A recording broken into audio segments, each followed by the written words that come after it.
¿Para qué sirve la información? ¿Para qué sirve conocer el conocimiento? El conocimiento sirve para, y así nos han dicho a todos, ¿no es cierto?, que nos sirve para poder adquirir capacidades, es decir, para adquirir poder, técnicas, herramientas para hacer cosas.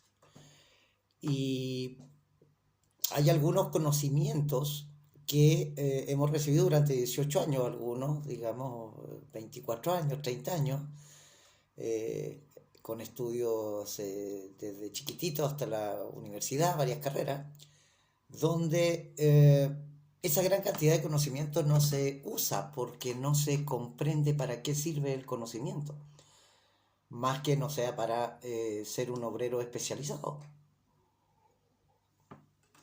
de cualquier carrera, de cualquier cosa. Conocemos, nos dan unas aptitudes y nosotros mismos nos enmarcamos para hacer una sola cosa.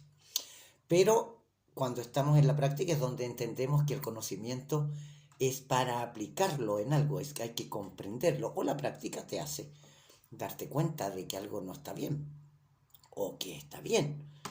Tu salud es un indicador de eso también. Si te sientes bien, si te sientes cómodo, es que estás haciendo las cosas bien. Si no, es que no las estás haciendo bien, pese a toda la información que existe. Entonces, vamos a ver una explicación, por ejemplo, de algo que nos ocultan hasta ahora, que es el tema de la ciencia, ¿ya? De la ciencia en sí. La ciencia es un método que nos permite verificar si lo que estamos pensando, si lo que estamos creyendo, si lo que estamos viendo es en realidad así, puede replicarse. Experimentalmente podemos obtener ciertos resultados aplicando los criterios de ese conocimiento. Eso es ciencia. Pero la ciencia se ha convertido en una institución científica donde un solo sector de la sociedad, ¿no es cierto?, nos dice cuál es lo científico o no, que nos hace creer que es lo real o no. ¿Ah?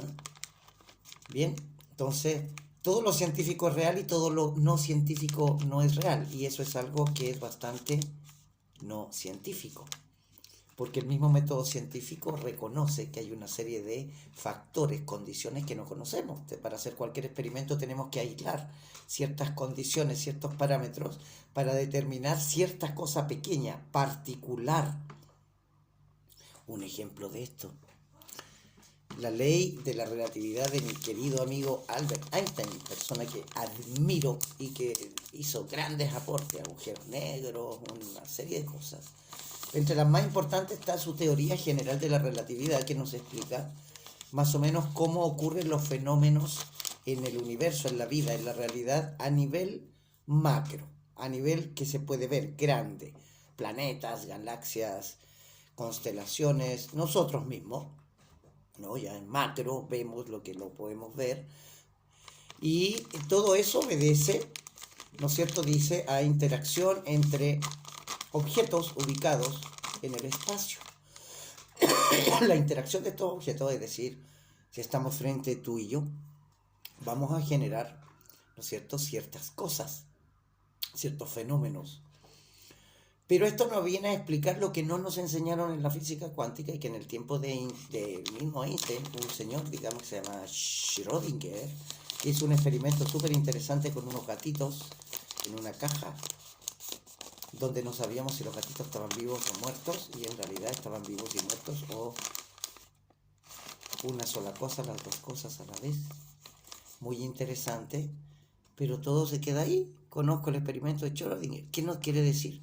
¿Qué nos quiere decir? Que los objetos relativos en el espacio generen cosas mediante 4 fuerzas: nuclear débil, fuerte, gravedad y no me acuerdo la otra ahora. Electromagnetismo, me parece. Pero hay cosas que ocurren y que no se explican por ahí, es todo lo micro. Y todo lo micro es lo que está, por ejemplo, adentro de nosotros, las células. Cómo funcionamos nosotros. Por lo tanto, esta información de cómo funcionan los cuerpos grandes en el espacio nos debiera servir, ¿no es cierto?, para interpretar esa información y aplicarla también en lo nuestro, en lo macro. Y la interacción en lo micro, en lo que no vemos, en lo que sabemos ya que es y que está constituido el planeta, la vida, todo lo que vemos, que es energía, es decir, información, fuerzas, cosas, informaciones, conocimientos que están a nivel ínfimo. Los experimentos del CERN famoso, ¿ya?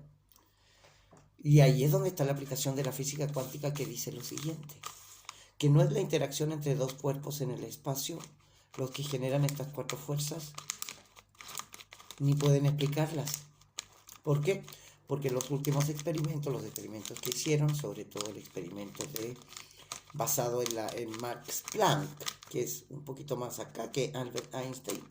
Einstein y Schrödinger eran más o menos de la misma época, pero tenía más peso Einstein, por lo tanto no le hicieron caso a Schrödinger cuando dijo que dos cuerpos, aunque estuvieran a una distancia muy grande, igual podían interactuar y generar cosas. Entonces, una contradicción grande ahí. ¿Qué pasa? ¿Por qué nos ocultan este conocimiento? Pues porque eso también viene a explicar, por ejemplo, dos cosas. No existe el tiempo o el espacio, por lo tanto se caen todas las teorías científicas y todo lo demás, lo que nos han dicho. Porque si dos partículas lejanas, separadas, son capaces de interactuar y hacer cosas, quiere decir que no existe el espacio y el tiempo, porque estaría viajando la información más rápido que la velocidad de la luz, lo cual Einstein dijo que no era posible. Y sí es posible. Está demostrado y está escrito y se ocupa en el CERN, por ejemplo. Y esto explica, por ejemplo, por qué podemos hacer una terapia a distancia. Porque hay dos posibilidades. Si dos personas o dos partículas, pongámoslo así, están entrelazadas y se separan los kilómetros que tú quieras, y un estímulo a una de los dos, partículas, personas, seres, es capaz de afectar a la otra, estando a miles de kilómetros, quiere decir que se viajó a más velocidad más de la luz la información. Y eso no es posible, porque ha sido medido y en el mismo instante en que se está dando un estímulo a una partícula, a una persona, a un ser, a algo, la otra lo siente. Entonces, o no existe el tiempo y el espacio, o lo único que viene a explicar es que cada uno, cada partícula, cada cosa, cada ínfima cantidad de información, quantum, contenemos toda la información de todos. Y eso explica por qué podemos aplicar una terapia, un pensamiento, una palabra, una acción aquí y poder sanar a una persona en Oakland, o en Los Ángeles, California, o en la India, o en el edificio al lado.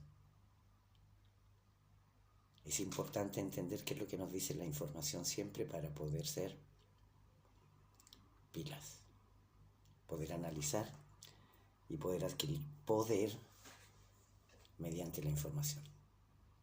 Un abrazo, espero les haya gustado.